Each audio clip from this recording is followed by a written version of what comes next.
Hello दोस्तों, मैं आशुतोष आप सभी का डिफरेंट क्लासेस में स्वागत करता हूं। दोस्तों आज की इस वीडियो में हम नए चैप्टर को कवर करने वाले हैं जिसका नाम है सर्कुलेटरी सिस्टम यानी कि परिसंचरण तंत्र। ये चैप्टर दोस्तों आपका ह्यूमन फिजियोलॉजी यानी कि मानव मनोविज्ञान यूनिट में आता है।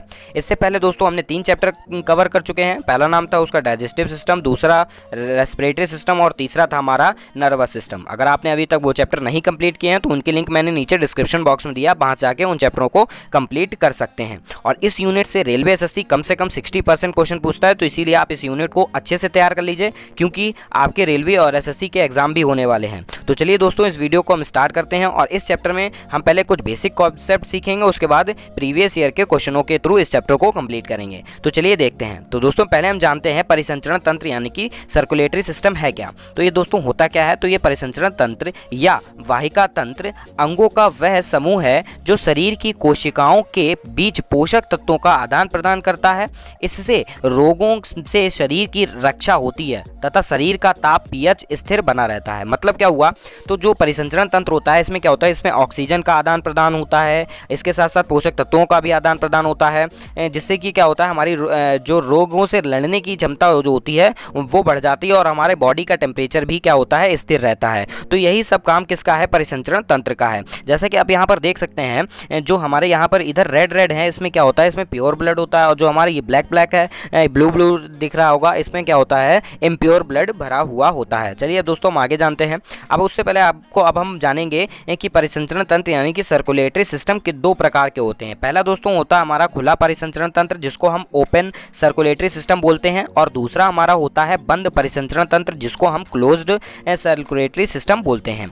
अब हम बात करेंगे सबसे पहले खुला परिसंचरण तंत्र। इसमें होता क्या है, तो इसमें दोस्तों याद रखिएगा कि वाहिकाओं के बिना रक्त जो होता है वो परिसंचरण करता है, यानी कि एक जगह से दूसरा जगह जाता है। यानी कि वाहिकाएं यानी कि जो आपकी वेसल्स होती हैं, नसें होती हैं, उनके बिना रक्त जो होता है वो परिसंचरण करता है। इसके अंतर्गत दोस्तों क्या आता है, ऑर्थोपोडा आता है और मोलस्का आता है। अगर हम ऑर्थोपोडा की बात करें तो इसमें क्या होता है, कॉकरोच होता है और तितली भी आती है। वैसे ही मोलस्का में क्या होता है, घेंगा होता है और क्या होता है हमारा ऑक्टोपस होता है। अब हम बात करने वाले हैं बंद परिसंचरण तंत्र। इसमें क्या होता है, इसमें होता है के जो वाहिकाएं होती हैं उनके साथ रक्त जो होता है वो परिसंचरण करता है। ठीक है, इसके अंतर्गत कौन आता है, इसके अंतर्गत स्तनपायी यानी कि मैमल्स आते हैं। चलिए आगे देखते हैं। अब हम बात करेंगे इसके पार्ट के बारे में। तो दोस्तों इसके 3 पार्ट होते हैं। पहला हमारा होता है रुधिर रक्त जिसको हम ब्लड भी बोलते हैं, दूसरा होता है हृदय यानी कि हार्ट, और तीसरा होता है रक्त वाहिनी यानी कि ब्लड वेसल्स होती हैं। अब हम सबसे पहले अगर हम बात करें रक्त यानी कि रुधिर ब्लड के बारे में बात करें तो दोस्तों ये 2 पार्ट में बटा हुआ होता है मेनली। एक होता है हमारा क्या होता है, प्लाज्मा होता है, और दूसरा हमारा होता है सेल्स। ठीक है, दूसरा क्या होता है, सेल्स होता है। प्लाज्मा में 55% होता है और जो सेल्स होती हैं वो कितना होता है, 45 यानी कि 45% होता है। अब दोस्तों जो 45% होता है इसमें भी हमारा अगर हम बात करें तो ये जो सेल्स होती हैं वो 3 भागों में बटी होती हैं। एक हमारी रेड ब्लड सेल्स होती हैं जैसा कि आप देख सकते हैं, दूसरा हमारी क्या व्हाइट ब्लड सेल्स होती हैं, और तीसरा हमारे इसमें प्लेटलेट्स भी आती हैं जिसको हम हिंदी में बिम्बाणु कहते हैं। ठीक है दोस्तों, और जो हमारी रेड ब्लड सेल्स होती हैं वो कितने परसेंट होती हैं, वो 41% होती हैं, और जो हमारी व्हाइट ब्लड सेल्स और प्लाज्मा होता है वो 4% होता है।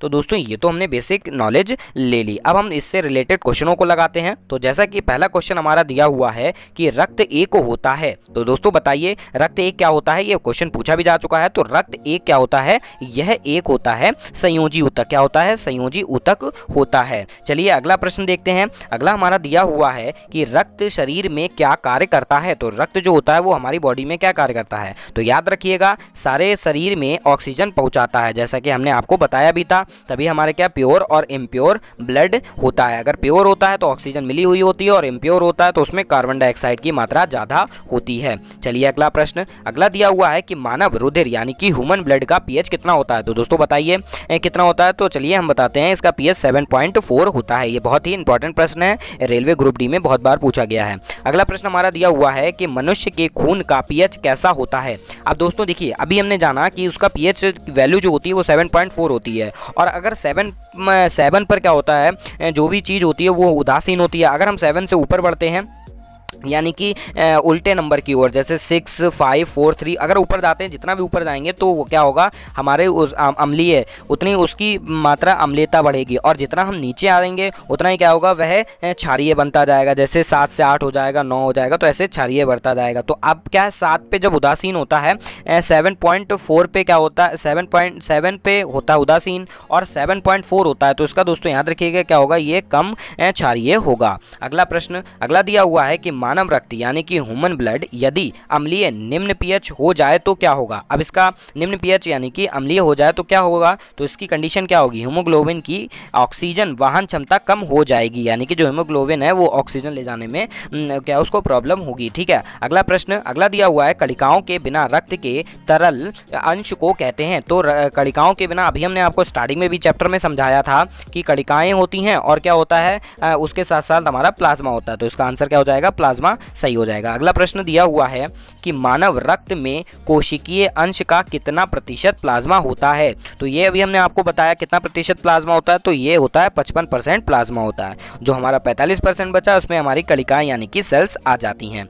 अगला प्रश्न अगला दिया हुआ है कि मानव रक्त प्लाज्मा में प्रायः पानी की प्रतिशत मात्रा में कितनी भिन्नता होती है। तो यानी कि पानी कितना प्रतिशत होता है, तो याद रखिएगा उसमें 90 से 92% पानी ही होता है प्लाज्मा में।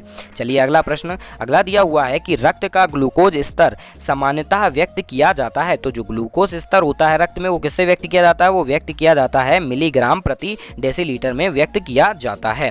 चलिए अगला प्रश्न देखने से पहले दोस्तों, अगर आपने अभी तक हमारे टेलीग्राम ग्रुप को नहीं ज्वाइन किया है तो प्लीज उसको ज्वाइन कर लीजिए, ताकि आप सभी को हमारे चैनल की जितनी भी इंपॉर्टेंट पीडीएफ्स हैं, जो आपके क्लास नोट हैं, वो आपको वहां पर प्रोवाइड हो सकें। तो इसीलिए आप उसको ज्वाइन कीजिए, उसकी लिंक मैंने नीचे डिस्क्रिप्शन बॉक्स में दी है। अगर वहां से नहीं ओपन होता है तो आप टेलीग्राम पर सर्च कीजिए डिफरेंट क्लासेस और वहां से ज्वाइन कर लीजिए। चलिए अगला प्रश्न दोस्तों दिया हुआ है कि मानव रुधिर में कोलेस्ट्रॉल का सामान्य स्तर कितना होता है। तो याद रखिएगा कोलेस्ट्रॉल का सामान्य स्तर जो है वो होता है 180 से 200 होता है। चलिए अगला प्रश्न अगला हमारा दिया हुआ है कि वयस्क पुरुष में आरबीसी की सामान्य संख्या होती है। तो आरबीसी की कितनी संख्या होती है, याद रखिएगा आरबीसी की संख्या होती है 5.4 मिलियन होती है। अगला प्रश्न अगला दिया हुआ है कि लाल रक्त कोशिकाओं के निर्माण के लिए शरीर का कौन सा अंग जिम्मेदार होता है। तो बताइए कौन सा अंग जिम्मेदार होता है। तो जो लाल रक्त कोशिकाएं होती हैं वो क्या अस्थि मज्जा में बनती हैं। अगला प्रश्न अगला दिया हुआ है कि लाल रुधिर कणिकाएं यानी कि आरबीसी में बनती हैं। तो कहाँ बनती हैं, ये बनती हैं दोस्तों याद रखिएगा लाल अस्थि मज्जा में बनती हैं। अगला प्रश्न कि लाल रक्त कोशिकाओं यानी कि कणिकाओं का औसत जीवन काल लगभग कितना होता है, कितने समय तक होता है। तो याद रखिएगा 100 से 120 दिन होता है। अगला प्रश्न अगला दिया हुआ है कि पुरानी लाल रक्त कणिकाएं कहाँ नष्ट होती हैं। तो दोस्तों याद रखिएगा ये प्लीहा में नष्ट होती हैं और प्लीहा को हम तिल्ली भी बोलते हैं। अगला प्रश्न बहुत अधिक ऊंचाई पर मनुष्य की लाल रुधिर कणिकाओं का क्या होता है। जब हम बहुत अधिक ऊंचाई पर जाते हैं तो लाल रुधिर कणिकाएं होती हैं, वो याद रखिएगा उनका आकार जो होता है बढ़ने लगता है। ठीक है, क्या होने लगता है, उनका आकार बढ़ने लगता है, किसका, आरबीसी का। अगला प्रश्न अगला दिया हुआ है कि रक्त में आरबीसी के बढ़ने से कौन सी स्थिति बन जाती है। तो दोस्तों याद रखिएगा रक्त में अगर आरबीसी बढ़ जाती है तो क्या बन जाता है, वो बन जाता है पॉलीसाइथेमिया बन जाता है। क्या हो जाता है, पॉलीसाइथेमिया हो जाता है। अगला प्रश्न हमारा दिया हुआ है दोस्तों कि मानव शरीर में रक्त की अपर्याप्त आपूर्ति को कहते हैं। तो इसको क्या कहते हैं, इसको कहते हैं इस्कीमिया बोलते हैं। क्या बोलते हैं, इस्कीमिया बोलते हैं। अगला प्रश्न अगला दिया हुआ है कि निम्नलिखित में से किसको लाल रक्त कोशिकाओं यानी कि आरबीसी का कब्रिस्तान कहा जाता है। अभी हमने आपको बताया किसको कहा जाता है, प्लीहा यानी कि तिल्ली को कहा जाता है, हिंदी इंग्लिश में बोलते हैं स्पैनल। ठीक है, अगला प्रश्न क्या है, निम्न में कौन मनुष्य में सामान्य रंजक है। तो दोस्तों याद रखिएगा मनुष्य में सामान्य रंजक जो होता है वो हीमोग्लोबिन होता है। अगला प्रश्न अगला दिया हुआ है कि जब रक्त में ऑक्सीजन की सांद्रता में कमी आती है तो श्वसन गति, अब देखिए सांद्रता में कमी आती है तो श्वसन गति याद रखिएगा हमेशा कम हो जाती है। अगला प्रश्न अगला क्या है, रक्त अल्पता में निम्नलिखित में से किसकी मात्रा कम हो जाती है। तो बताइए किसकी मात्रा कम हो जाती है, तो वो हो जाती है हमारी हीमोग्लोबिन की मात्रा कम हो जाती है। अगला प्रश्न कि रक्त कोशिकाओं यानी कि डब्ल्यूबीसी का मुख्य कार्य होता है। तो दोस्तों याद रखिएगा डब्ल्यूबीसी का मुख्य कार्य होता है संक्रमण से लड़ना। अगला प्रश्न अगला दिया हुआ है कि मानव के श्वेत रक्त कणों यानी कि डब्ल्यूबीसी का व्यास लगभग होता है। तो लगभग बताइए कितना होता है, तो ये होता है 0.007 मिलीमीटर होता है। अगला प्रश्न अगला दिया हुआ है शरीर में निम्न में से कौन संक्रमण से हमारी रक्षा, तो बताइए कौन करता है। तो अभी हमने आपको बताया ये हमारा WBC करता है। तो दोस्तों ये आपको अभी तक वीडियो अच्छा ही लग रहा होगा। अगर अच्छा लग रहा हो तो प्लीज़ हमारे इस चैनल को सब्सक्राइब कीजिए और इस वीडियो को लाइक कमेंट शेयर कीजिए। चलिए दोस्तों आगे देखते हैं। अब दोस्तों हम जान लेते हैं इस चैनल के टाइम टेबल के बारे में। तो फिजिक्स की क्लासेस मंडे ट्यूसडे को 8 बजे होती है। अगर हम बात करें बायोलॉजी की, तो बायोलॉजी की भी क्लासेस वेडनेसडे और थर्सडे को होती है 8 बजे। अब हम बात करते हैं केमिस्ट्री की क्लासेस, तो वो केमिस्ट्री की क्लासेस जो हैं वो भी 8 बजे फ्राइडे और सैटरडे को होती हैं। दोस्तों अगर आपने अभी तक इससे पहले वीडियो नहीं देखी है तो आप लेफ्ट साइड में क्लिक करके इससे पहले वाली वीडियो देख लीजिए। और अगर आपको बायोलॉजी अच्छी लग रही हो तो उसकी पूरी सारी वीडियो देखने के लिए आप राइट साइड में क्लिक करके उसकी प्लेलिस्ट में जाके सारी वीडियो को देख सकते हैं। चलिए मिलते हैं नेक्स्ट वीडियो में।